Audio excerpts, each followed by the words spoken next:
State और लगातार mega coverage जारी है। किस तरीके से लगातार बजट को लेकर के हम पल पल की तस्वीर दिखा रहे हैं। और इस बीच बड़ी खबर बता दें, बड़ी खबर सामने आ रही है। राष्ट्रपति द्रौपदी मुर्मू ने बजट को मंजूरी दी है। सीतारमण का लगातार ये 7वां बजट है, 7वीं बार वो बजट पेश करती हुई नजर आएंगी। और राष्ट्रपति भवन पहुंची वित्त मंत्री निर्मला सीतारमण।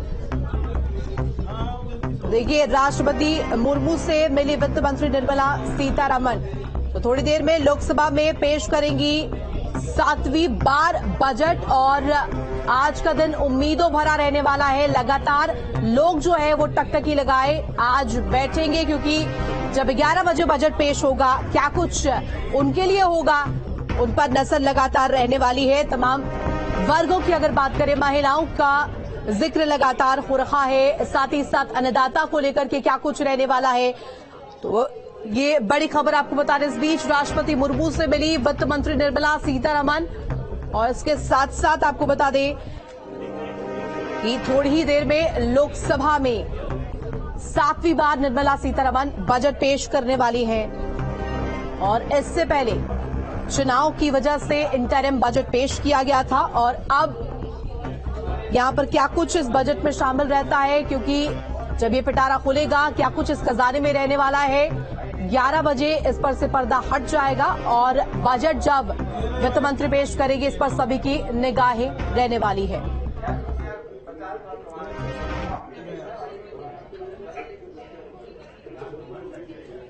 और चलिए सीधे रुख करेंगे स्टूडियो का, जहां हमारी सहयोगी आशमा मौजूद है। तो लगातार हर एक तस्वीर आपको हम दिखा रहे हैं कि आज बजट वाला दिन है और निर्मला सीतारमण के तमाम ऐलानों पर पूरे देश की निगाहें टिकी हुई हैं। लेकिन आम जन को क्या आस है, ये भी ग्राउंड से हम आपको समझा रहे हैं। और साथ ही साथ हमारे साथ अब इस चर्चा में वरिष्ठ पत्रकार उमाकांत लखेड़ा जी भी हमारे साथ जुड़ गए हैं। आपका बहुत बहुत स्वागत है इस चर्चा में। और गाजियाबाद से सोनू अरोड़ा हैं, साथ ही निखिल लखनऊ से हमारे साथ लाइव जुड़े हैं। मैं आऊंगी उमाकांत जी आपके पास, लेकिन उससे पहले ग्राउंड में क्या कुछ जनता की उम्मीदें हैं वो भी जान लेते हैं। निखिल, आपका रुख करना चाहेंगे, कहां पर आपकी मौजूदगी है, क्या कुछ उम्मीदें? देखिए, इस समय बहुत सारे व्यापारियों के साथ मैं हूं और इस पर लगातार सबकी निगाहें हैं कि आज बजट में क्या होने वाला है।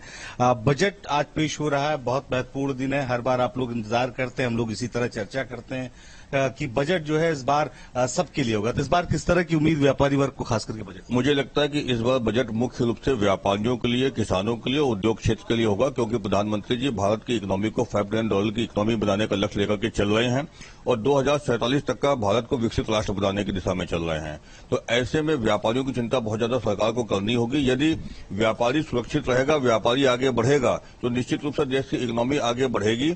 और हम लोग को ये उम्मीद है कि उत्तर प्रदेश आदर्श व्यापार मंडल ये मानकर चल रहा है कि आज रिटेल ट्रेड पॉलिसी और ई कॉमर्स की पॉलिसी लागू होगी, क्योंकि वर्तमान में ई कॉमर्स को चलते हुए देश का जो ट्रेडिशनल व्यापारी है वो बहुत ज्यादा परेशान है। विदेशी ई कॉमर्स कंपनियां बहुत ज्यादा सरकार के कानूनों का उल्लंघन कर रही है। तो इसलिए ई कॉमर्स की पॉलिसी बहुत सख्त आवश्यकता है और सरकार इस पर काम भी कर रही है हम लोगों की जानकारी के अनुसार। तो मुझे लगता है कि आज ई कॉमर्स की पॉलिसी की घोषणा होगी।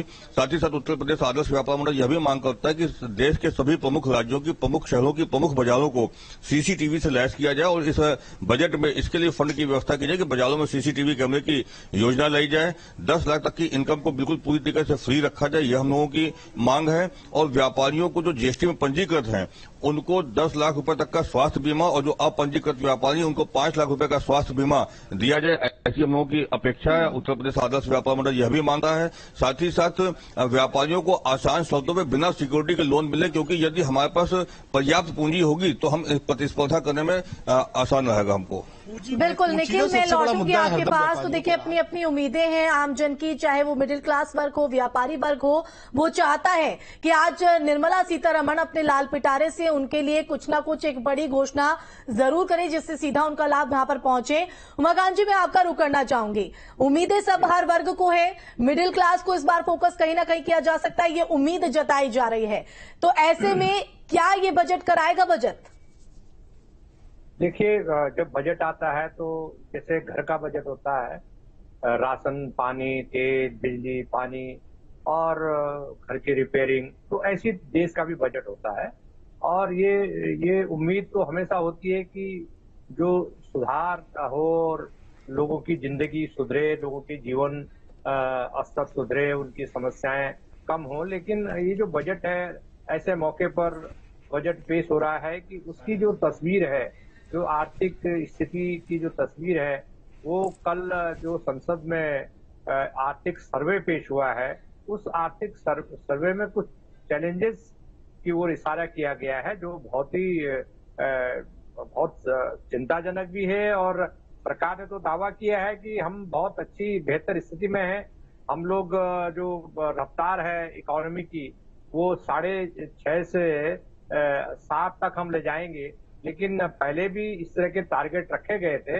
तो देखिए, ये बहुत बड़ा चैलेंजेस है, क्योंकि ऐसा नहीं है कि जो सरकार ने टारगेट रखे हैं, जो लक्ष्य रखे हैं अर्थव्यवस्था सुधारने के, वो लक्ष्य हर बार पूरे हो जाए। देखिए, हमारे सामने जो देश के सामने और हमारे देश का जो ग्रामीण क्षेत्र है, शहरी क्षेत्र है, रोजगार सृजन, रोजगार पैदा करना एक बहुत बड़ी समस्या है। और जब तक रोजगार पैदा नहीं होंगे तो आर्थिक चक्र जो है, जो एक इकोनॉमिक सर्किल होता है, वो सर्किल आगे नहीं बढ़ सकता है। और बड़ा सनसनीखेज जिसको कहेंगे, आश्चर्यजनक बात यह है कि सरकार ने ये कहा है कि मोर देन 50%, 51% से कुछ आगे लोग जो है, वही लोग हैं जो स्किल्ड हैं, जो रोजगार पाने के योग्य हैं।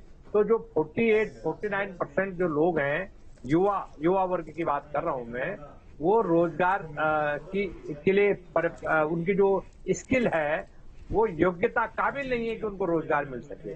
तो एक ये सवाल है कि सरकार कोई भी हो, कि रोजगार देना, रोजगार के अवसर पैदा करना, ये सरकार का काम होता है कि वो रोजगार के अवसर पैदा करे।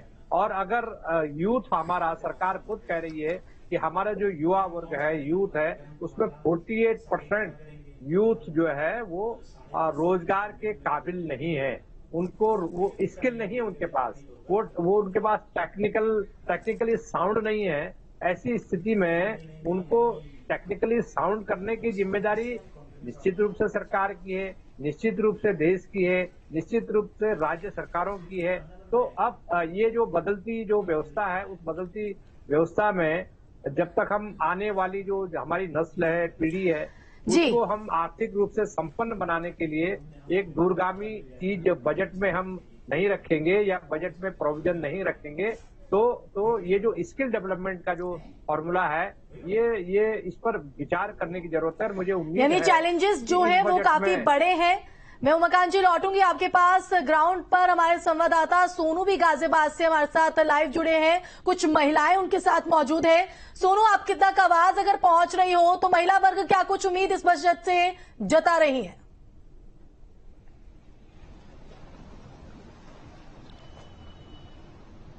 देखिए, इस बार बजट को लेकर महिलाओं को बहुत अपेक्षा है।